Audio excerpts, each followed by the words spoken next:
नमस्कार, मेरे चैनल में आपका स्वागत है। आज मैं आप लोगों को कार्तिक मास स्नान कथा अध्याय 20 सुनाने जा रही हूँ। बोलो जय श्रीमन नारायण। अब राजा पृथु ने पूछा, हे देवर्षि नारद, इसके बाद युद्ध में क्या हुआ तथा वह दैत्य जलंधर किस प्रकार मारा गया? कृपया मुझे वह कथा सुनाइए। नारद जी बोले, जब गिरिजा वहां से अदृश्य हो गई और गंधर्वी माया भी विलीन हो गई, तब भगवान वृषभ ध्वज चैतन्य हो गए। उन्होंने लौकिकता व्यक्त करते हुए बड़ा क्रोध किया और विस्मित मना जलंधर से युद्ध करने लगे।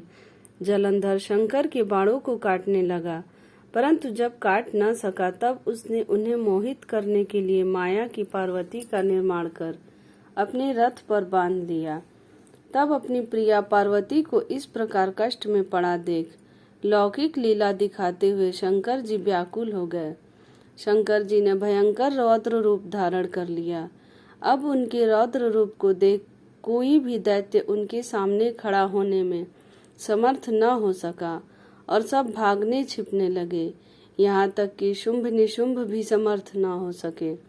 शिव जी ने उन शुंभ निशुंभ को शाप देकर बड़ा धिक्कारा और कहा, तुम दोनों ने मेरा बड़ा अपराध किया है। तुम युद्ध से भागते हो, भागते को मारना पाप है। इससे मैं तुम्हें अब नहीं मारूंगा, परंतु गौरी तुमको अवश्य मारेगी। शिव जी के ऐसा कहने पर सागर पुत्र जलंधर क्रोध से अग्नि के समान प्रज्वलित हो उठा। उसने शिव जी पर घोर बाण बरसाकर धरती पर अंधकार कर दिया। तब उस दैत्य की ऐसी चेष्टा देखकर शंकर जी बड़े क्रोधित हुए तथा उन्होंने अपने चतुरांगुष्ठ से बनाए हुए सुदर्शन चक्र को चलाकर उसका सिर काट लिया। एक प्रचंड शब्द के साथ उसका सिर पृथ्वी पर गिर पड़ा और अंजन पर्वत के समान उसके शरीर के दो खंड हो गए। उसके रुधिर से संग्राम भूमि व्याप्त हो गई।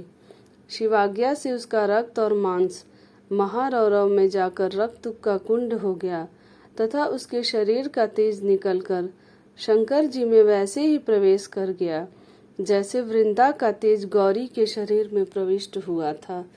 जलंधर को मरा देख देवता और सब गंधर्व प्रसन्न हो गए। अब मैं आप लोगों को कार्तिक मास स्नान कथा अध्याय 21 सुनाने जा रही हूँ। बोलो जय श्रीमन नारायण।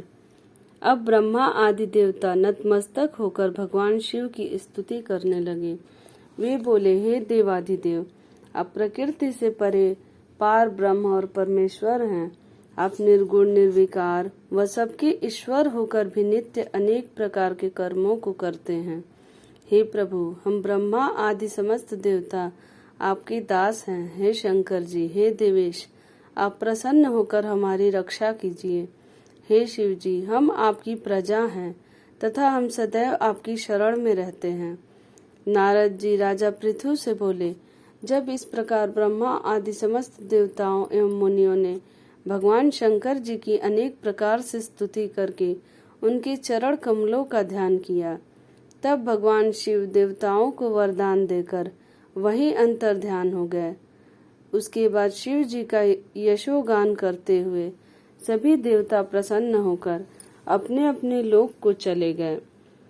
भगवान शंकर के साथ सागर पुत्र जलंधर का युद्ध चरित्र पुण्य प्रदान करने वाला तथा समस्त पापों को नष्ट करने वाला है।